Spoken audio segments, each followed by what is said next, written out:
Hello and welcome to Nollywood Fellow, a channel where I talk Nollywood. And today I'm going to be talking about a green fever that has been directed by Taiwo Egunjobi. Now, before I proceed, do like and hit the bell icon so that the next time I put up a review, you'll get to know. Moving on, the film starts off with a father and a sick daughter walking up to a house in a restricted military zone. The daughter is suffering from a rare condition known as a green fever and needs some water and rest before they can proceed to their family doctor in Oyo. But soon they find themselves stuck in the house as the colonel who was in there earlier walks in, and there is a curfew caused by an impending coup. How long do the father and daughter have to stay there? Do they have anything to hide? Are they spies? What's so eerie about the house? All these are questions that will keep you invested in this film. Now, from the get-go, let me just start out by saying that this is a pretty good thriller. It's got most elements working for it when it comes to keeping the viewers engaged. The screenplay and dialogue play a very important role here because it had to be really tight. Now, think about it. It's a thriller where a larger part of the film is conversations that happen. So it had to be on point, and it was. So yeah, props to Isaac Ayodeji's writing. Opwong Fadamana's cinematography is definitely a high point in the film. There's a good usage of the color green, which goes with the theme of the movie. And there's interesting grading. And it is well supported by, the art, the costumes, and props used inside the house.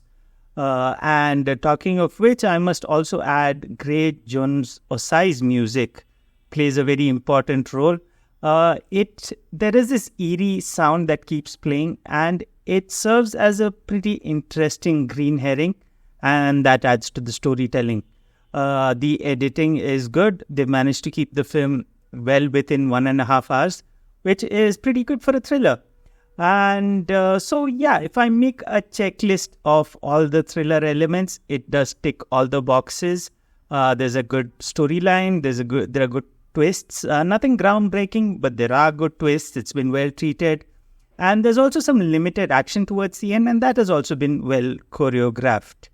But then, if you want to dig deeper, you may find yourself slightly lost because to begin with, the name, A Green Fever. Now, maybe I'm being a bit of a grammar Nazi over here, but the article A suggests that there are many variants of it. Like you can say A cancer, but you won't say A yellow fever. You'll say yellow fever or the yellow fever.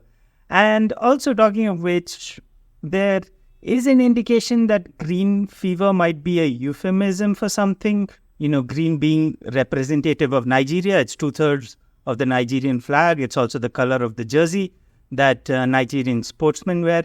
But if in that case, the film does not have enough meat to justify it.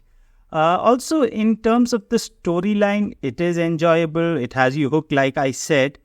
But then in the overall scheme of things, you're made to ask yourself that if certain elements or if certain plot points happen differently, would the story still have panned out? I'm trying not to reveal any spoilers here.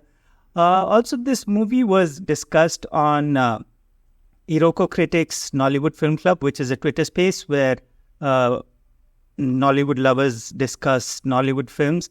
So, shout out to Iroko Critic. And also shout out to Uchena, who on the episode where we spoke about this movie, he mentioned a lot of historical inaccuracies, like the artists mentioned were from a much later era. The military uniforms were not accurate for that era. And so were a couple of devices in the house, like speakers and other things. So, and those are things I wouldn't have known anyway. So I got slack for all of that. Which also brings me to an interesting observation. Now, I just went through the IMDb of this movie, and I saw that most of the good reviews have come from foreigners or people who are outside Nigeria, while Nigerians have been more critical of this movie. Anyway, moving on to performances. Temilolu Fosudu as Kunmi did a decent job. He acted well, but then there are points where you can say that he's acting, but I'd say he still did a decent job. William Benson as Colonel Bashiru, he did a really good job. You can see that this man has a dilemma where he doesn't want to trust these people in his house, but at the same time, he sort of does. And he's brought out that dilemma really well.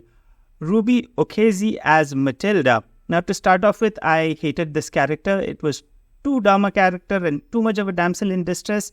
But given what she was, I guess Ruby did a good job. Darasimi Nadi, a brilliant child actor, probably one of the finest in Nollywood. But then she too wasn't given enough to do over here.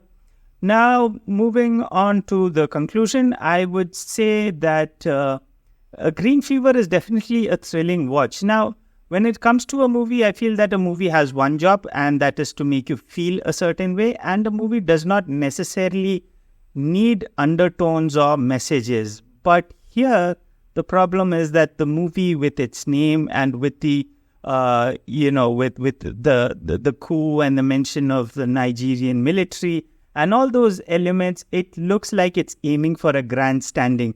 And the film falls flat in that department.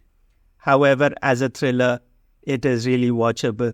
That's it for this time. If you've seen the movie, do let me know your thoughts on it. Do let me know what you thought about my thoughts on it. Until next time, this is me signing off. Do comment, share, subscribe, all of that. Yeah. Bye.